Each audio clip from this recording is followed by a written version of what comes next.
here's the lay of the land a little bit. I'll move it down. Greg and I have already kind of talked about this, but these two big fields here are corn this year. And what we've done is we've come back in down this road through this old homestead area and back behind this barn. And last year I cleared out like 3 acres and it did really well. This year, kind of cleared out another 3 acres, 4 acres. So it's like between 6 and 7 acres probably. And Greg, one of the things I was talking to you about is, you know, the variety that I have access to is wheat, soybeans, and then my brassica blends.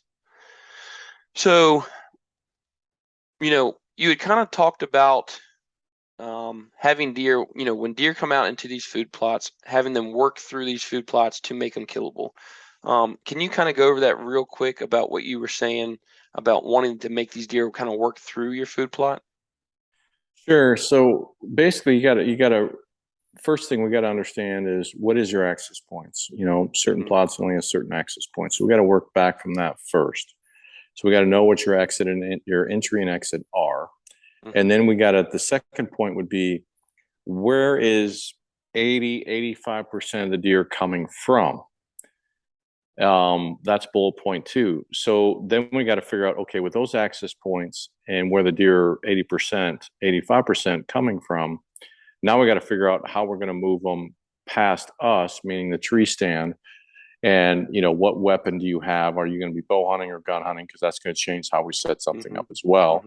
Hmm. Um, and try to give them either one a pattern with food plot design, or you're going to have different type of food sources because we all know that deer are grazers. They're not going to stand there in one plot and sit there and hammer it until they're full. They're going to eat a little bit and they're going to move to the next one. So you want to make sure you Hmm. have a minimum of two different food sources in that location so it forces them to move and work themselves through. So you just got to basically keep that in mind. If you're going to have grain to the north and to the west, the last thing I would probably plant would be obviously more grain. We got to give them some diversification, give them a reason to come in front of you, because if you give them more grain, you've already got two massive destination fields north and west of you. So it's going to be Right. some type of brassicas, rye, and clover sets. And Hmm.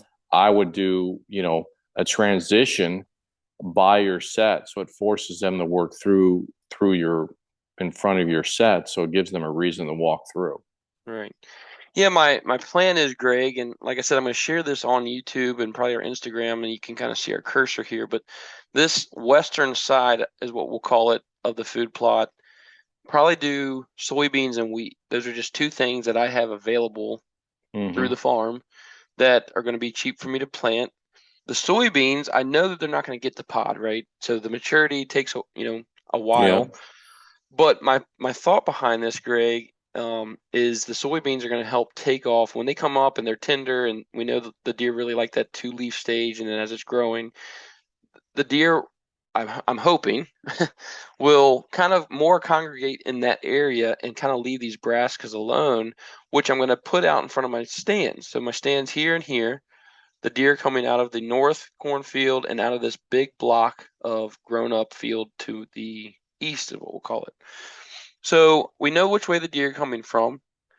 I have it set up to where, you were talking about the hourglass shape, maybe full hourglass shape where it kind of cones in the middle here and then bubbles back out to this tree stand, kind of Mm-hmm. giving you that, Mm-hmm. a majority of it towards each side. Mm-hmm. Um, For sure. Yeah, that would work. so I'm thinking about that, but my brassicas are going to have a hard line to make these deer work through the field to these tree stands. Um, you know, we got to think about when, we got to think about the huntability of it, access, like you said. We've kind of figured those things out. And now my thought is, okay, these are the seeds I have. This is what I can plant. We're ready to go. So over time, over this probably next week, I'm planning on planting this. I'll go in, run my wheat and my soybeans up to a hard line here, and then I'll add my brassicas to it, um, and plant that hourglass shape in here. Why don't you do brassicas on the north, brassicas on the south, and put, not knowing how long that plot is. How long is it from the south set to the north set? How far is that? Probably 100 yards. I think, yeah, right at 100 yards probably. What you could do is do brassicas right in front of each set, and then do dead middle is Mm-hmm. a clover section, Okay. because then it And forces them to move through. based on our conversation with not having the clover next year, you know, Oh, that's right. is there like a annual clover that you can do, or is it all? Well, no matter, yeah, all clovers are, Well, you're, I mean, yeah, yeah, yeah, I get what you're saying. I forgot about that point. yeah. Um, shoot. Um, Or I you mean, could I do could some, just you could do some oats or rye or something. or just bring the wheat down through the middle, the wheat You and could, the soybeans. yeah, you could do that too. That way, they kind of have to work through this one or the other. Yeah, Yeah. yeah. Okay. Well, anybody listening to the podcast, we're going over a shared screen here on the Zoom, which I'm going to put up. I'm going to share this tomorrow when this podcast comes out Monday. And then that way you'll kind of be able to picture. But I'm wanting this to help people set up, food plots, understanding, this is kind of what I was getting at earlier. It's a 7-acre food plot. Can you put a kill plot in a destination plot? That's Well, let's kind of stop what I'm there. trying to do. You can, and we talked about that. Is on Right. that south side, is go due east of your south set and go in there and clear out an hourglass, meaning Hmm. hour half of an hourglass on the far east, and have it bottled down on the bottleneck right in front of your set where your cursor is, Hmm. and have a basically a kill plot, and they'll come Yeah. out there sooner as they work through the destination. And when they Yep. work through there, obviously they're going to be a really good opportunity. If you put it 30 or 35 yards wide, Hmm. it's going to be a no-brainer with a bow. Yeah. So that's what I would do, because you're gonna dictate the deer movement much easier. You're going to control the deer movement, and they're going to feel really comfortable because it's not going to be that big, and Yeah. they're going to stage in that quite a while until they move themselves to the west. Yeah, that makes sense. We might do that. Yeah. So anyway, I'm going to put this up. I want this to be used as, kind of go back from the content we're sharing now. Look at what we're saying. Next week when I plant it, I'm going to do a video of it as well. Also using this shared screen here to show how we're planting it. I'm going to flag it out. So I'll put some pin flags out so that we'll kind of be able to see the layout.